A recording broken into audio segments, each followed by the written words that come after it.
Some of our shows, of course, you just got to sit back, relax, enjoy a cup of, well, coffee. It could be iced coffee, I guess. Could be tea. Maybe you're like producer Zach. Whatever you choose to enjoy.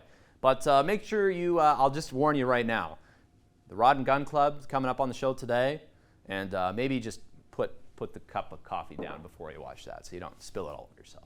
Okay? You can say I didn't warn you now. All right, all that and more coming up on CKPG Today.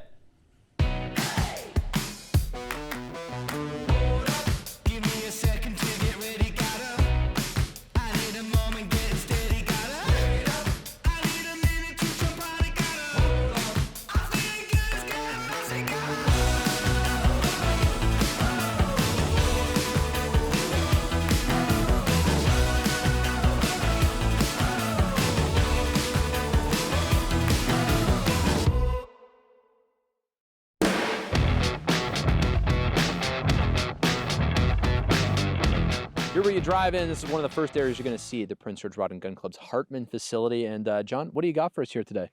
Well, we're getting ready for our annual open house, going to happen on June the 7th, next Saturday. I'm excited. There's lots going on for that too. Oh yeah, we're going to have a good time here. We've got a food truck coming. We're going to be actually doing a fundraiser for the PG Humane Society as well. Wow. And we're going to have lots of stations set up here. People can try to shoot 22s and centerfire rifles, shotguns, handguns, kind of whatever you want to try out, we're going to have it. I like it. For members and non-members. Everybody's invited. Actually, if you're a person who lives in Prince George, have never been to the gun range, this is the time to do it. We welcome everybody, whether you're a member, non-member, just moved to PG, or lived here for 20 years and never been here. This is the time to do it. Yeah, we're all guilty of that. Rediscovering the city you love. That's what it's all about. That's right. And we're going to hear about some of the renovations happening here in a bit. But first, what do you got planned, John? Some action here on the table. Yeah, we're going to have one of our guys who's a little bit of a hot shot's going to show us how it's done. He's a pretty fast shooter, usually in one of our top 3 in our matches. And he brought a few guns out, and just kind of give you an idea what our particular sport is, called Steel Challenge, but this is something everybody who comes on the weekend will have a chance to experience. Perfect. Thanks so much. I'm excited to get to this. Are you ready? Stand by. Whoa.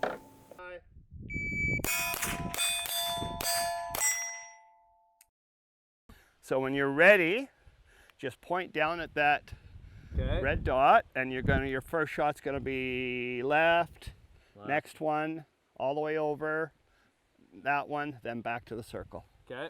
Are you ready? Yes. Stand by.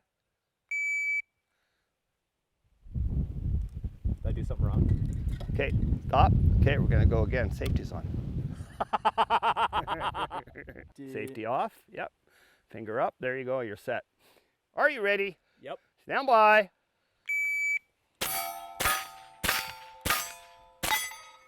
That was a 3.59. Wow. There you go. That's pretty good. Well, Not thank too you. shabby at all. Did good. Improvements can be made here at the Hartman Range.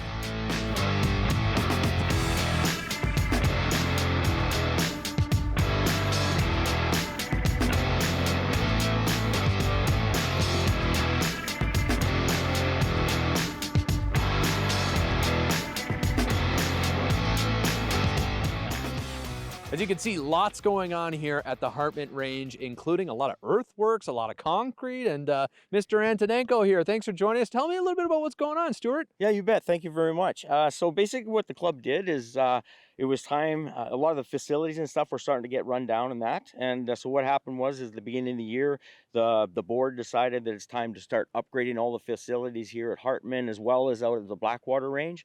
And so what we had here originally is we had a big structure that was here. We tore it down. We got a contractor putting in a 140-foot piece of concrete here, brand new building on it and everything for centerfire shooting.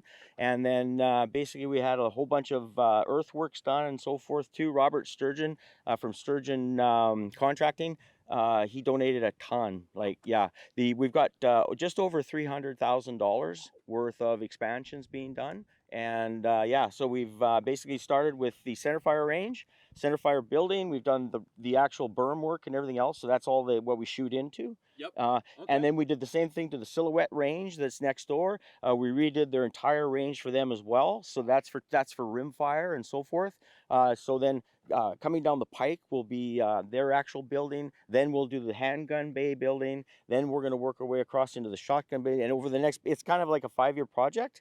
Little by little. Little by little, right? Now, people, of course, that are members will know what's going on, but people maybe, you guys got like 1,600 members. Yeah, we have about 1,600 members. And then even with our ELR program alone, just our extended long range program, we have about 176 people, members that are taking part in that and everything. So it's a large chunk. It is. So that's working out really good. But yeah, we have a lot of members. We're always encouraging people to come out and buy a membership, you know, especially with the new facilities. This is going to be like world class when we're done. Like when it's deluxe. done, yeah, it's going to be like international class. And so that should, when people come out, once this is done, the first one, we'll have kind of like a grand opening of it. And that's going to be our gold standard for all the rest of the buildings and the facilities and everything else too. So yeah, it's going to be a lot of fun when this one's done. Everyone's going to be so impressed. They're going to want to come out and get a membership for sure. Awesome. Okay, well, come check out the open house. We'll link all the times, dates, everything like that on ckpgtoday.ca. Thanks so much, Stuart. And yeah, this is going to be like a super sexy building here. It is. Like I said, it's going to be world class. The way they're doing it, it's going to look like something you'd see in Jasper, like in one of the lodges and stuff. We're not just building a range, we're building a piece of art as well too, right? The contractor, he's done a lot like that, so it's going to be amazing when it's done. Yeah. Awesome. Thanks so much. Yeah, you bet. Thank you.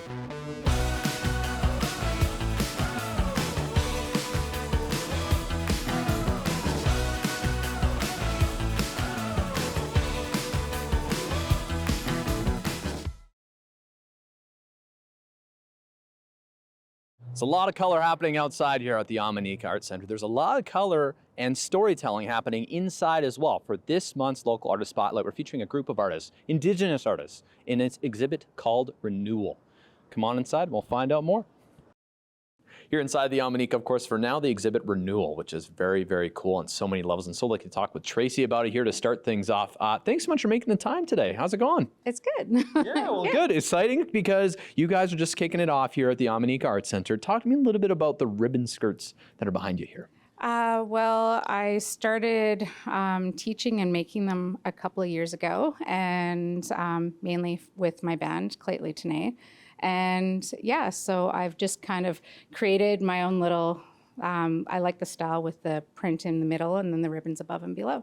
Okay, so what got you into ribbon skirt making? Because this is something, it's a very traditional activity, obviously. Yeah. But like, how does one pick up, I guess, a passion for doing that? Well, I'm trying to bring in my culture, taking it back, because I have family from both Saskatchewan and here. And so I saw my grandma like making moccasins and that growing up. And I wanted to do something that was a bit easier for me because I've been sewing most of my life.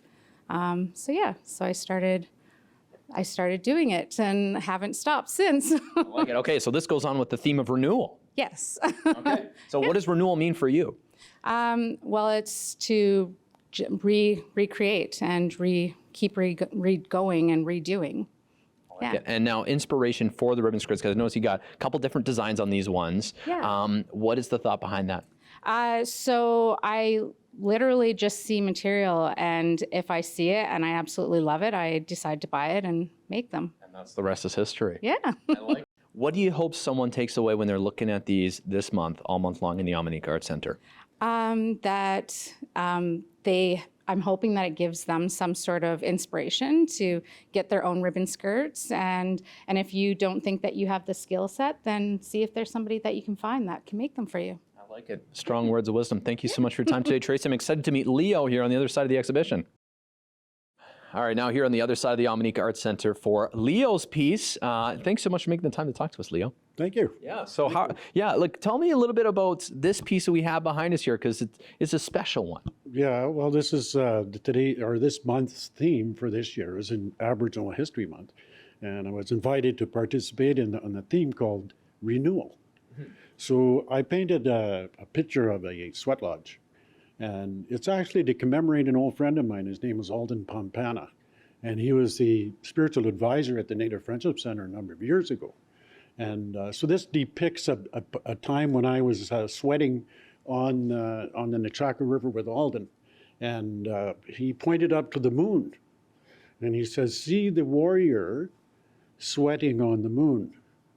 So I said, so every time I look at the moon now, That's what you think about. that you'll see the warrior sweating on the moon. And so sweat is renewal. It's rebirth. It's letting go. It's, praying for healing. It's praying for goodness to happen. And we pray for all the animals, and we pray for all the spiritual world, all the women, all the men, and then for ourselves as well, so that we can, so when you come out of a sweat, you're reborn. Right. You get a chance to start over again. So you let go any bad feelings or negative energy you have, you let it go, and you come out of there with a reborn. And plus a new respect for just oxygen. Because when you're in a sweat lodge with a group of people, your oxygen level goes down. Right. So you have to, so when you come out, you really appreciate that. You begin to appreciate the little things that, that we should pay attention to. For someone walking up, looking at some of the, whether it's the ribbon skirts on the other side or the pictures over here, and the one that you painted, what do you want them to be thinking about? Well, I think we have to think about our future, and there's past issues that we still have to hit the truth. We have to go to where the truth is before we can renew our relationship or reconcile or whatever, right? So that's what it means to me. So we're getting a mixture of all cultures, because we're going through crazy times right now. Yes. Yeah. And we really need each other. We definitely. And that's what this is about. I like it. Well, thank you for sharing here, Leo, as well. Before I let you go, I wanted to touch on one thing, the workshops. Yes. Because you got one, Tracy's got one as well. Yeah. Talk to me a little bit about what you're going to do here at the Omineca Arts Centre. Give me a taste. Well, I thought I'd try to do something simple. And most of us are either right-handed or left-handed. Yep. Right? So what I'm going to do is ask people to draw or create something with their non-dominant hand. So if you're right-handed, we're going to create something with our left. If you're left-handed, we'll create something with our right. And no cheating. Okay, no cheating. You're going to enforce that? Either hands, right? No. It's like my dad had to do when he was in school. Oh my goodness, I couldn't imagine. But definitely we'll link all the workshops, all the times, everything you need to know on CKPGtoday.ca. Of course, come here this month at the Omineca Arts Centre and check out Renewal. It's on right now. Thanks so much, Leo. Thank you. Local Artist Spotlight on CKPG Today is brought to you by Omineca Arts Centre. A safe space for creativity to flourish. Miss an episode? That's okay, life gets busy. We get it. Or maybe you didn't miss anything, but you're here to watch that one feature again because honestly, it was that good. No judgment. Here's the good news. You can relive every moment of the CKPG Today Show whenever you want. Head over to ckpgtoday.ca, click on the Today Show tab, and voila. So grab some snacks, kick back, and binge away because let's face it, life's too short to miss out on great local TV.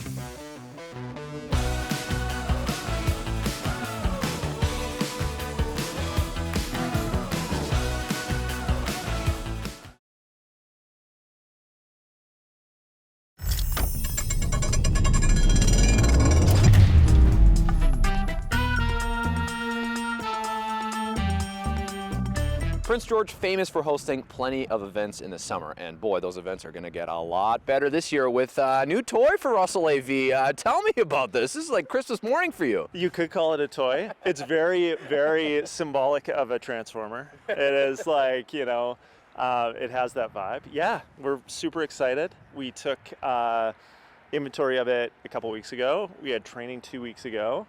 So yeah, it's very fresh. Very fresh, very fresh. For those wondering, they're probably familiar with this exact kind of thing that you were about to see set up today. Yeah, absolutely. So we've seen it here at Canada Winter Games 2015.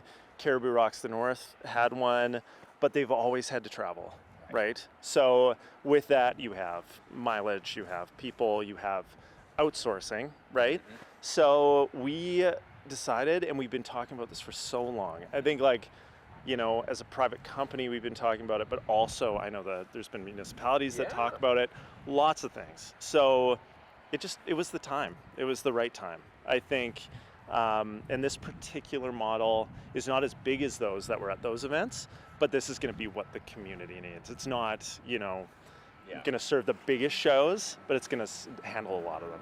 Yeah, we're not needing to host Garth Brooks here. We're needing to host community events, and it already has a debut. It does, yeah. So we're taking it out May 25th to Crossroads Street Fest. So that's going to be an awesome night with 3 bands. Last year we were under tents, which is, that's fine. Yep. It's great, but this is definitely going to up the ante and make it more of an entertainment factor, I think. Okay. Yeah. Do you look at tents set up with the stage down and go, oh, Yeah, well, I try not to. There's a niche and a need for everything. Yeah. I think this one just particularly, it's safer. Yeah. It is easier from a production perspective to hang things. It's all rated for that. And it's faster, frankly. I mean, it's amazing. You can, once it's stabilized in place, our 4 certified technicians will probably have it up and running in 30 minutes. Okay, So well, and I'm, don't come out with your watch. Okay, but I was going to say, it's time. yeah. Maybe at the end of the summer we can time it. Exactly. Yeah, part of the Olympics of stage line, yes. Yeah. Okay, well, we're going to get to see this thing get set up today, and we'll check back in with you at the end here. Thanks, man. Thank you.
So there you saw, the Transformer has transformed, and boy, we got one heck of a stage here.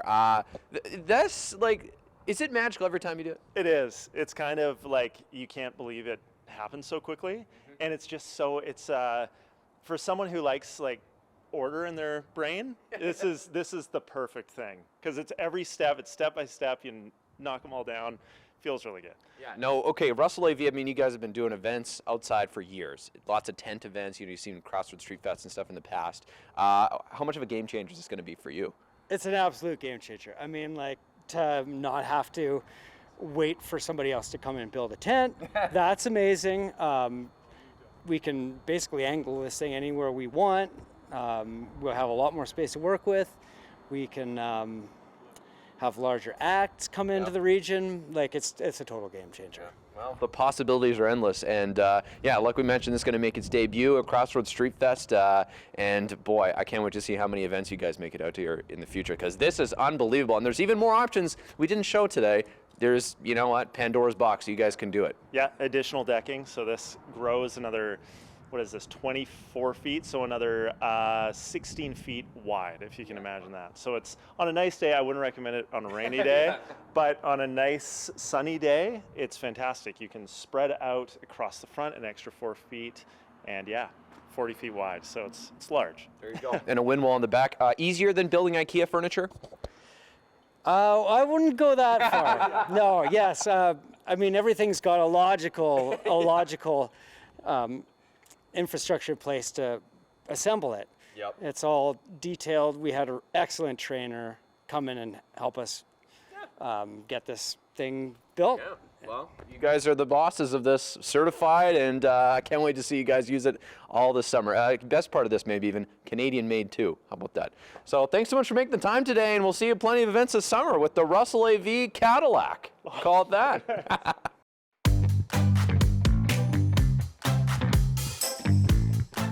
Taking a look outside at today's CKPG snapshot, this one comes from Farah Alexis from the Nechako Lakes area, of course, Trembler Lake, which is just a little northwest of Stewart Lake. So out in the rural area, that's where you get scenes like this one. My goodness, got a multiple rainbow situation here, folks. You don't get those every day. And Farah Alexis, thank you so much for sending this one in. Trembler Lake, of course, one of those beautiful lakes. And this scene, one of the beautiful scenes, and the reason why it's called Beautiful British Columbia, isn't it now? Thanks so much for sharing. Of course, if you have a snapshot, send it our way. snapshot@ckpg.com is our email. Hey there, got an idea or suggestion for the show? Reach out and connect through our social media or send us an email at letstalk@ckpgtoday.ca.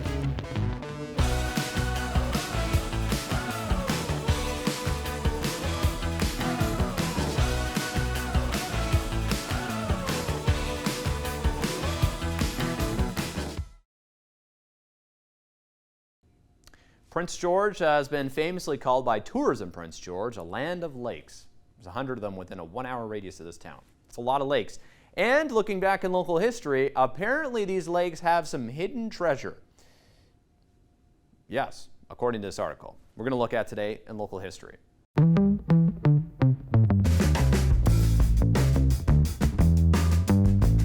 Looking back to 1998, interesting article here about American warplanes. Why is it topical? Well, because there was a guy who said, well, wouldn't you know it? In a bunch of the bottom of your lakes, there's hidden treasure, and there's warplanes in there. So basically, he claimed in the local paper that there's a bunch of warplanes. He was going to come salvage them, although if you read the fine print at the bottom of the article here, says the guy actually had no concept of BC geography and thought that Prince George is close to the Yukon border. I'll let you decide if that's true or not. But if I was listening to a guy who thought Prince George was near the Yukon border, I don't know. Anyway, that's my 2 cents.